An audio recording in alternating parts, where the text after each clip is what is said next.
kwakunzima kanje kangakanani ukuthatha ijezi from that person owaziwayo ukuthi izimzansi number 1? I mean, look, if you want to be the best, you need to compete with the best. You're competing with umzansi number 1 Chiefs, moving to Orlando Pirates or Brighton Mhlongo, Monip Joseph bakhona nakhona. Hey, yeah. It's not an easy thing, to be quite honest with you. Why do you think Sundowns is not a big team?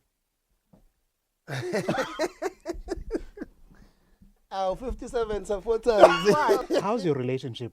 No babes.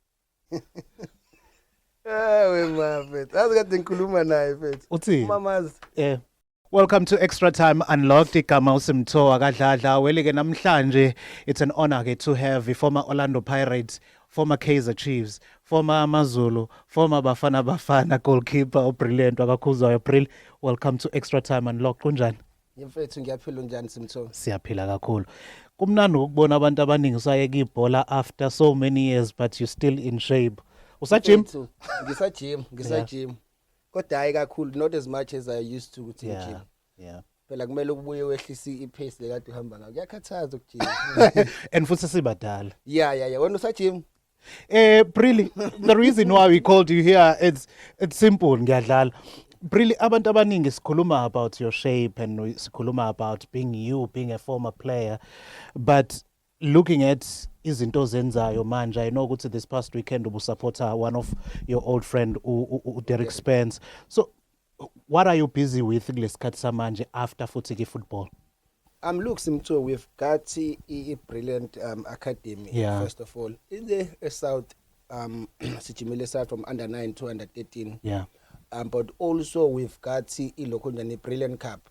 Brilliant Cup goes into two folds. In July we're doing under 20. Now in December we'll be doing open. Reason why we are doing it like that, it's because many tournaments we find out in June, the pre-season, they're always open. No one is really taking care of the development side. Now when I do is I like to go the opposite direction. It's got to be not the south. We cannot all of us send open pre-season because it defeats the people who are not lessing in 19, 18 because Brilliant according to the PSL when he was 20 years old. You remember that time in Mazulu. So for me, it's all about looking how my career went on. Now Gizamu vision yami goes like career yami ihambe ngakho. And also usakhuluma ngestory samaZulu, and I remember ukuthi mangiqala ukwazi kumaZulu nakhona you lost hope ekutheni usangakwazi to join one of the big teams, and ngikutshela ukuthi lalela boy uzoya kwi-Chiefs and uzoya kwi-Chiefs eventually waya kwi-Chiefs, but leyo hope kwabanye ama-players manje usitshela ngo-under 19 no-under 20 labo nama-under 17 labo babhekayo under 15 but kubaluleke kangakanani to introduce iy'ngane ey'ncane-ke to le lifestyle e-football, especially helping them kakhulukazi labantu abaphuma to disadvantaged communities? Simthoa, yabona, in terms of development on itself it's very very important. It goes hand in hand with school. For a child yaselokishini that doesn't get a good proper education, it may feel like PSL nutrition on itself. I'll make an example. Usakile Hlong, when we got into Kaizer Chiefs in Joburg, he used to stay with development. Me knowing sengihlalele PSL and abonil Tovi, abomanqoba Mngqitho coach, they've taught me nutrition. Now I understood ukuthi he comes from that position of doesn't understand it. As mina umuntu umkhaya kumina wasemakhaya wase Kaizer Chiefs bizana ngomkhaya. I needed to take him under my wing. Ahlale nami. Now when he sees me engage the breakfast having 2 eggs ngingafaka isinkwe ekseni, he watches me doing it over and over again consistently ngosuku. Now we start changing in nutrition yakhe. As a striker you need to eat healthy. So wasayibona leyo nto. So it's important in development for young kids by understand it's not just about playing only but development wena on itself. Ngabeka kanjani. Ukhuluma about i-academy ka-Brilliant and siyazi ukuthi ibaluleke kangani i-development njengobushilo. Ngiyazi ukuthi siphuma ku-June month, inyanga ye-youth, approaching uJuly manje, and nawe kukhona into yenza hlezi isikhala sithi ama-ex-players awenze lutho. uBrilliant uplanning for i-community-ke kule nyanga kaJuly? There is a Brilliant Cup. A Brilliant Cup as it started in 2017. Yeah. Started in 7 while I was still playing.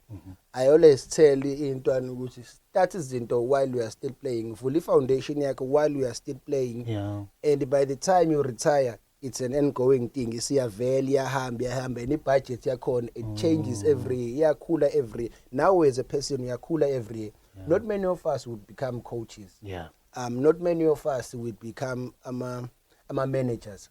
There are certain job opportunities in the football structure in itself that esingakwazi ukusishintshe singabi yona. For instance, angithi njengoba manje khona iBrilliant Cup, khona iacademy. So my vision still says ukuthi at some age I would want to have my own football team lapha kuPSL, but to do that you need a lot of time, experience in terms of learning, failing on one thing, ulungise lokho kulungise lungenze ngale ndlela ufuna ngayo, creating a team of people that would assist you, because a dream without anyone uzolenza wet. So teamwork makes the teamwork makes the dream work. So you can never do it alone. Even the greatest chairmen in the world, they need other people to assist them in terms of their vision. Yeah. So i-tournament yakhe iqala nini kuphi and abantu baya participate kanjani kuyona? It's under 20. It starts on the 11th of July. Yeah. 12 and 13. I'm final on the 13th. Yeah. I'm under 20. Dlala ngama ID. Prize money yakhona it's 25,000 when jersey. Yeah. Joining on fee is 1.5 because good development you don't use much money because we are developing these kids. On Friday program we're doing coaching clinics around the area Katomena, taking these young kids. We've got legends as will assist in terms of doing these soccer clinics. The vision is that by 5 years from now we are able to select a squad esofakani ama-Salka games khona kwi-Brilliant Cup, but also let's not just forget school football. I mean, let's add school football also zidlala ingane from under 15 to under 17. Because we do believe if you can combine isikole and also ibhola on itself, it teaches the kid a lot of things ukuthi ikwazi ukuthi iphathe umuntu. And if you don't take that route, because baningi abadlali bebhola angesifuna isikole, and it plays a huge role in terms of your development as a person. And also Brilliant, sikhuluma kanje ukuthi you guys are trying by all means ukuthi nisupporte labantwana abancane bakhulisa ibhola njengoba naninenza, but isupport ingakanani enitholayo as ex-players manenza lama tournament afana nawakho?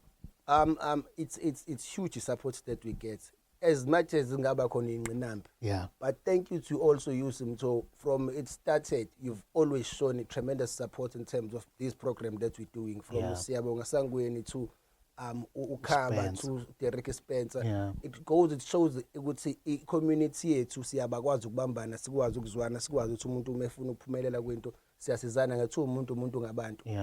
We get a lot of support. Ngeke ngibaleke labantu abangasinike support, because any dream that you have, angeke wonke umuntu uzoyi-understand nomunye uyafuna ukuyenza. But fortunately for us is that we have the experience in terms of getting up there at the top, and umuntu uzokwazi ukusisiza laba bazosiza laba ama-officials ama-officials most of the time iTheku, KZN, they are really helpful in terms of supporting us. Hollywoodbet is also supporting us. There was a time Betway also supported us. There's a lot of corporate private sector and also government that are really supporting us. But we really get the support that we need, and thank you for that.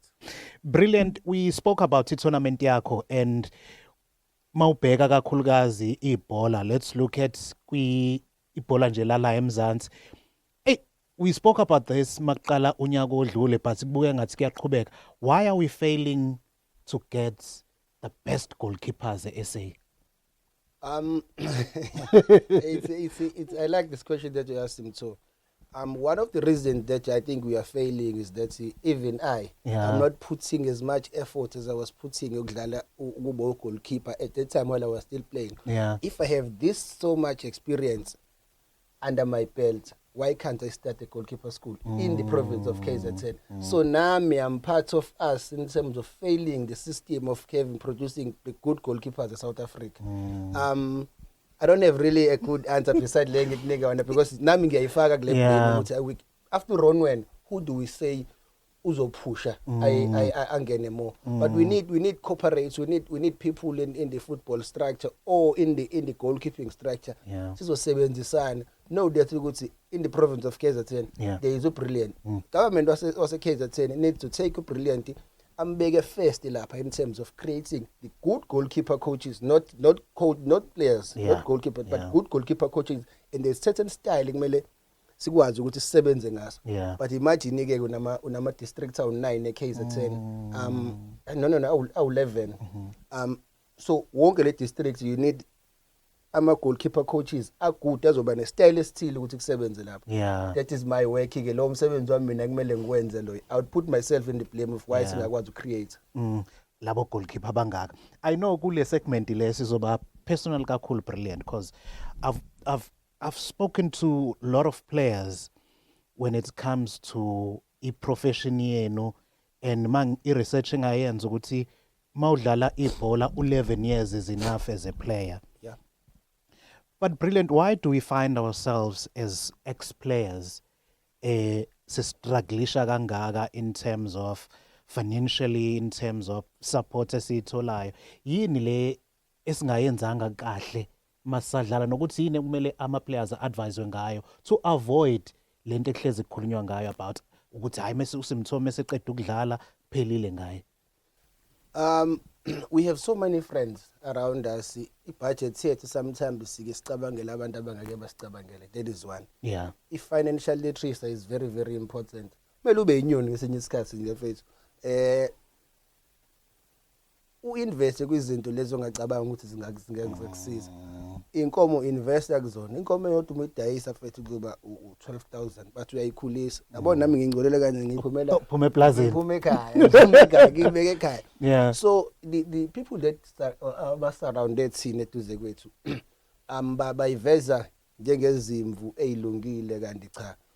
Many uthi igama melehla you know ifoni yakho ama contacts ayehla in terms of contacts. Have people abaseduze kwethu that will support you in terms of you ikhona noma ingekho imali. And we get fooled by people abaseduze kwethu thinking banathi kanti abekho nathi. Ngayibeka kanjani. Ikhona regret onayo usadlala uthi hey as I regret doing this?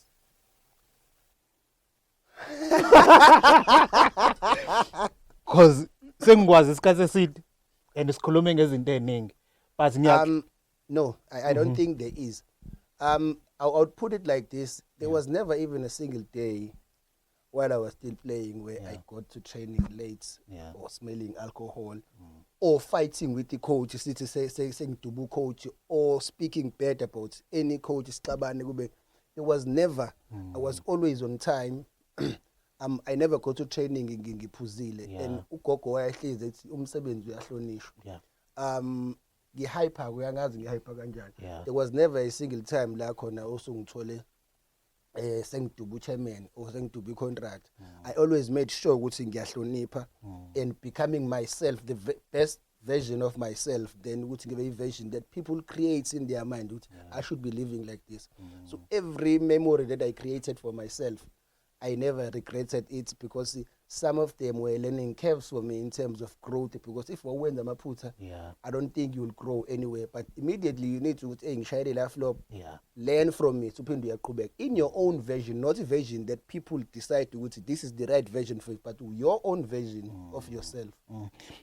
Uthe mawuyeka ukudlala brilliant was based on ukuthi ngeke usakwazi to injury yakho. And abantu abaningi besabheke lukhulu kwena after your move to Orlando Pirates as well. No, not yami. But kwaba nalokho. But engifuna ukuthola brilliant from you ukuthi from being in such a big team usuke kuMaZulu small team or joiner iChiefs nalawa zakhela khona igama you competing nabantu abafana no Itukhune but you manage nakhona ukuthola ijezi lakho wayilwela indawo yakho. But how difficult is it ngoba thina sikhuluma ngayo as amajita ukuthi you playing a second best komunye umuntu but knowing your capabilities kwakunzima kanje ngakanani ukuthatha ijezi from that person owaziwayo ukuthi izimzansi number 1? I mean, look, if you want to be the best, you need to compete with the best. If mina, I said to myself when I was young, I am the best, and no one can tell me beside myself ukuthi I am the best. Without competing with anyone, mina ngiyitshela ukuthi there is no other good goalkeeper or best goalkeeper in the world beside myself. Now, being aware of that also, you need that there's competition. So, competition meluthi, you need to go and fight with the best if it's when you are the best. We had a very, very good competition, a healthy competition with it too. Even though in media sometimes we twist izinto kanjalo, but we had a very, very healthy competition. Ngiyaphuma kubo in his house, uphuma nasekhaya eMlazi. So we had that camaraderie. So we understand each other because we are family orientated. It's no time kubantu. And then we had to fight a grounding. Ejimini, if you dive out 5, you dive out 6. If you dive out 7, and that is the healthy competition. Toluguti training is pelile sele sobabili, and trying to improve, to break my limits. And that kind of competition, I don't think it's a corner sometimes. Uti nami ngumfana ke ngihlule omunye umfana but kungekho ukuthi khona umonelo omunye but sithi siya lapha ya. Nami ngintswembu nawo ntswembu. And not actually gizoba a second field to him. You had to wait for your time. You had to wait for you to be patient. Be patient. Uyazi ukuthi emva kwakhe there's someone who's waiting for that position to ayithatha. So it keeping him on his toes now. I would make an example here, Ronwen Williams, no Chain. National team. So you have Uchayine actually being number 2 Ronwen. It makes Uchai lokuna no Ronwen nati. If I slip up, there's someone behind me. But if there is no good number 2, even when a number 1 uzo pace yako uzo drop, and it helps us in terms of growing goalkeeping in Kaizer Chiefs.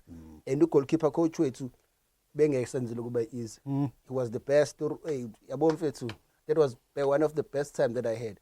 Now the other thing I think you need to make history for yourself.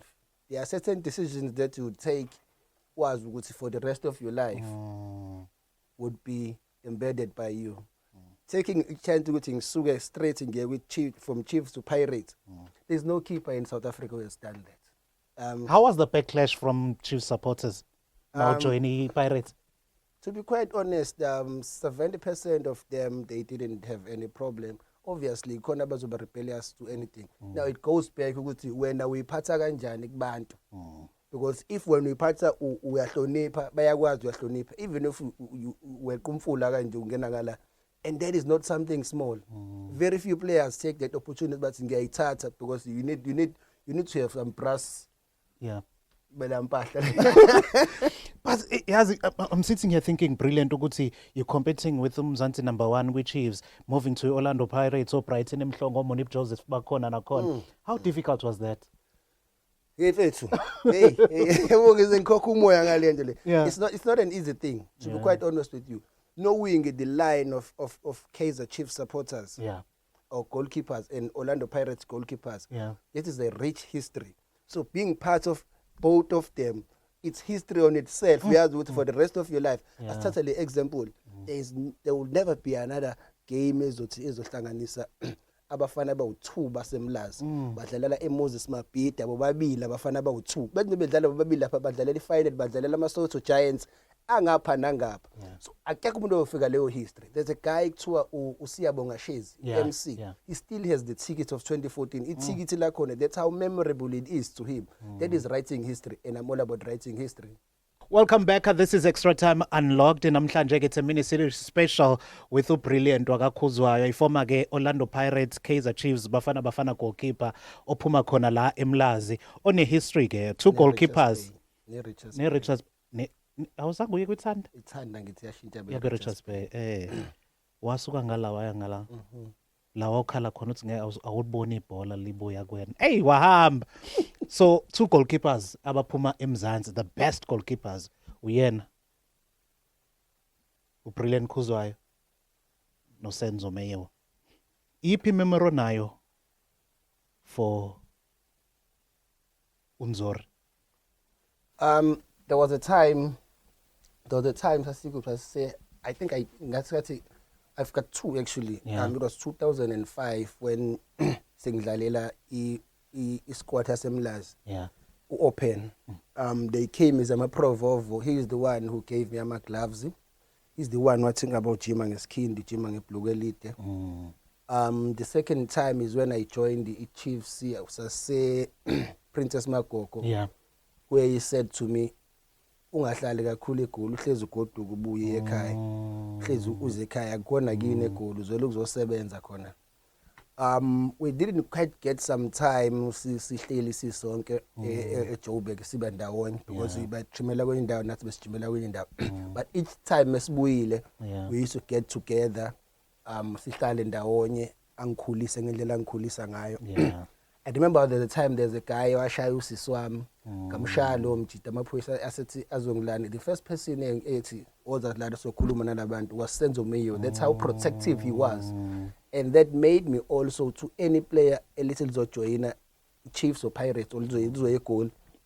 I had the responsibility because nalaba abanye ababedala kumena upagaxa osiyabonga Nkosi osithembiso Ngcobo, they had that responsibility ukungigada nami uthi alikho angeke ngibe ibhare goal. Yeah. So nayo Senzo was doing the very same thing as that ekade eyenza kumina. So I needed to return the favor to other players abancane. Yazi umsebenzi lo wenzayo awuvamisile ukufana noabanye. As much as umuntu ethi ngirelocate ngayo sebenza endaweni ethizo usuke yazi ukuthi uyosebenza, but nina manisuka nisuke no compete and sinibona nina niperforma seninga le. There are players abafana noMbokazi sevele bathatha i-SA football by storm if umbheka nangendlela enze ngayo, being introduced kwi DDC team eOrlando Pirates isikhathini esingakanani sekwi senior team, how usekwi national team nakhona. Yini ongayixwayisa to players such as the Mbokazi abasuka obviously kwi-environment ecishe ifane nesakhula kuyona njengoba sebekwile life abakuyona eGoli, not to lose focus? Yini ongaba advisor ngayo? I think he's on the right track in terms of how he's actually being protected. Let's say Buthelezi. Yeah. We had a lengthy talk now Buthelezi. Not as much as lengthy as people think, but it's lengthy because of depth. So kuluma lo 30 seconds, but yonke into esifuna ukuyikhuluma sayethi ubhekelele le yantwana lo ubhekelele le yantwana.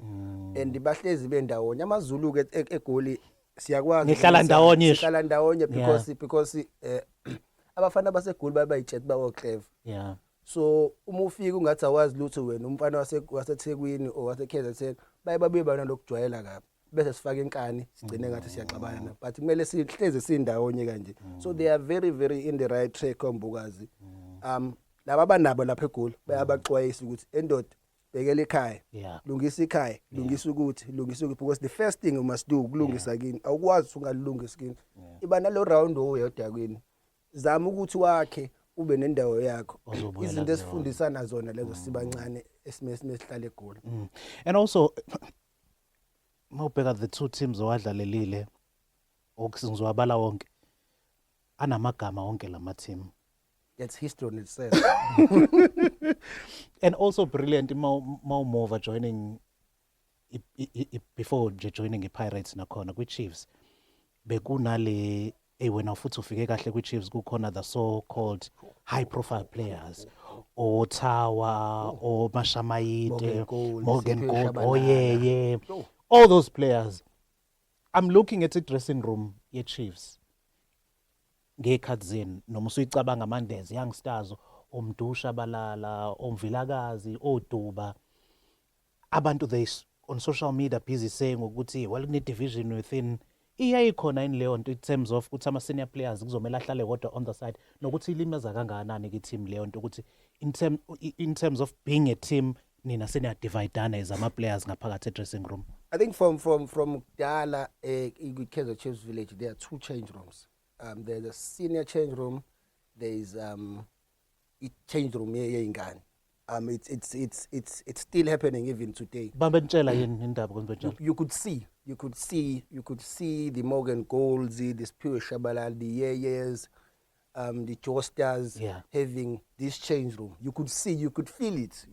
We are konizinto oyifila umuntu angazange asho lutho. Then this change room ngapha ithina intwana yabo. Because when I come from under 23, young told few games they connect bafana but sijwayelene. Now no eat food ungala le change room. I didn't want to go to le change room ngala. So siyahlala le change room you could feel the maturity of what they speaking ngale and what they speaking ngale udlala umsindo ngalana kudlala ingoma kubhekwa le and amanye ama politics on that for me mina ngizwana na wonke umuntu. I didn't have any problem with both change rooms until 2015 2016 where they said ukuthi okay manje usukhulile president woza ngalana kuzohlala ngale change room. They gave me that time and I'm grateful for that. Mina bengiphatha isikhwama seJersey ngibaphathela izikhwama zabo labo bomogeni abo, not because ngithi konke ngincengile bona, but because I know that I was a child to them and ukuhlala eduze kwabo it makes me learn a lot on how they are doing izinto. Nakhona financially because ngiyazi mesiphumile sendaweni ethi ngithiwa ayibeka lama cent akho wena so sebenzisa lethi uyangithola. That was the strength that nogabuza sasihlele sibabukileke kanje bathi hayi beka nentweni and they bebesikhulisa per se, not ukuthi mhlawumbe khona into wrong babenza kanjani. And it's very very important for youngsters to understand they are senior players bona bebesakhula and bayithathe experience ungathi because wena let's say usuya shine manje and you get over your head kakhulu, always wehlisa ikhanda kancane kancane igama lakho lizoyinyukela, awuforce igama lakho lenyuke liyazenzakalela. See, we approaching a new season, new signings with Chiefs coming through. Where do you think the Chiefs should strengthen the team up?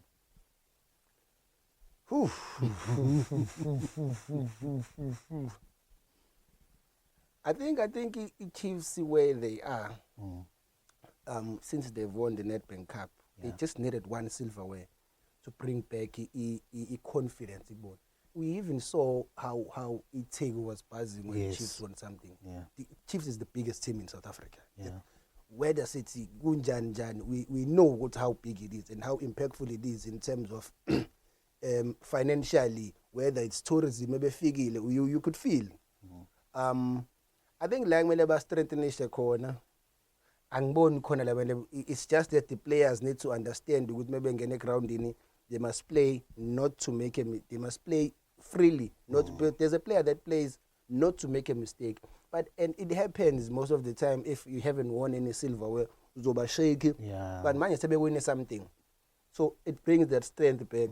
I don't know bazo strength ngoba team yakho. Angifuna ungena kulo. When uyagola wena. Lastly, brilliant la in KZN. Sinale issue yokuthi most ama teams magrelegate kwa PSL ku relegate to team from KZN. Royal AM ihambile before kwakuyi Maritzburg United esiDurban City. Yini lesenza wrong? Nokuthi yini esingay avoid ke? Asike singayenza to avoid lokho. In Joburg, teams spend in terms of getting best players. When a player lisaya we peak quickly amateam ase Joburg bayalithatha. But when the player say siphuma we peak elite quickly amateam ase KZN ayalithatha. We should try and actually go for teams for players when they are still going for the peak of their careers. And aliki player elingafuna ukhola imali right. So Itegu or KZN is much more of a tourist place than actually making so much money in football terms. Ama-team awathenga ama-players aya kwi-peak, then izoba khona i-challenge and bame ngama-players e-KZN kakhulu sinenkani and we are proud of ourselves. Angeke ufuna ukushayela kini. True. Webril, just nje ukuchecka on a lighter note, we usually speak about social media and the impact enayo. And the past few months we saw you ngendlela kade vocal gayo ku X, especially when it comes to Sundowns supporters as well. How's your relationship now, ma supporters at Sundowns, and why do you think Sundowns is not a big team? 57 supporters. Why? 57 supporters. Won the league so many times, the Sundowns finishing we finally CAF Champions League, Club World Cup. I think credit must be given to Mamelodi Sundowns for actually achieving all of this. They've really shaped or changed the football understanding and South Africa putting much more respect to South Africa. Yeah. That's I'll give them that credit. That is one of the professional things I could give you about Mamelodi Sundowns. They've got top players. Bafana fit offer one. If you see even the heights, players of Sundowns at all. If you remember our eras, the era or Brian Baloy or Dr. Kuman, they had the height. Most of the teams that we have asinai heights and you cannot compete in players anganai heights in Africa or ufuna win the league. Hence Masnegi Sundowns ilokunjani position yayo, they've did really done well in terms of creating the best football in South Africa, but that doesn't change that they are a small team. Why? Because they are a big team. Kanjani, how do you define a big team? Well, about izinto asebekwazile uku-accomplish.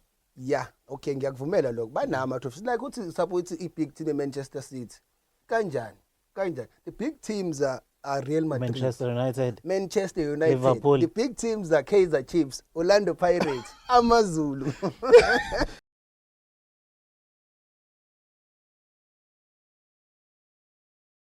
Khona into engiyibone kancane. Abantu abaningi ayino ukuthi wena sinawe sikhuluma into eningi. Nami ezinye ngiyathuka mase ngiyibona. Kunenye ishow ekade ngiyibuka nje mangithi hawu ngoba umngani wami nje lona. Bese ngiyathuka ngithi hawu why engakazi angitshele lezi indaba. Kusahamba kahle kodwa. Uyaphila ngomthola kaDanasa. Uyaphila. Ugcine nikhuluma naye. But just to clear ama-rumors and all that. Ungayichaza uthini? Well mina ngazi and nabantu abaningi babona nje on the show. How's your relationship, no babes? Is it a relationship, friendship, or? Wena ucabanga kanjani? I don't know. That's why I'm asking you. Mafethu. Azikade ngikhuluma naye mfethu. Uthini? Mamazi. Ngiyamthanda, uyangithanda. Oh, nikwi relationship manje.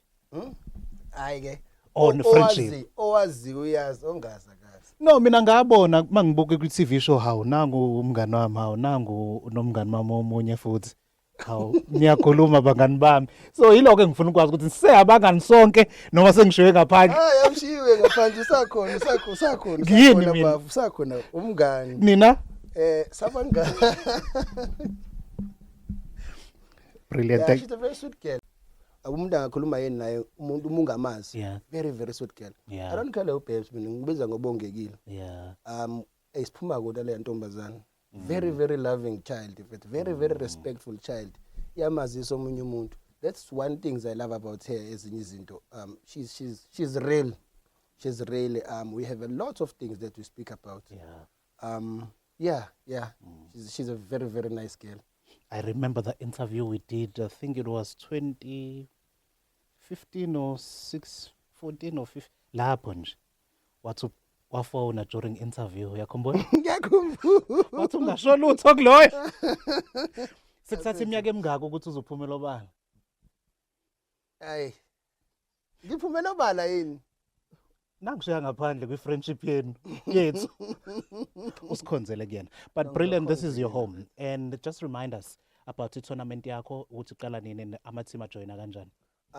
We decided ukuthi sibe no 32 teams because uyakwazi ukumanage kahle ama-team awu-32. Kids need to not just to play one game ephuma. So kuzoba khona ama-group stages so that any team ekwazi ungadlala igame eyodwa idlala amagame amaningi.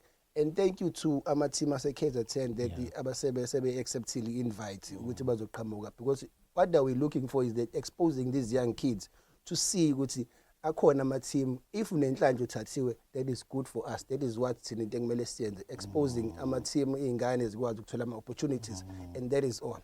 Brilliant. Thank you so much for joining us. Stay brilliant.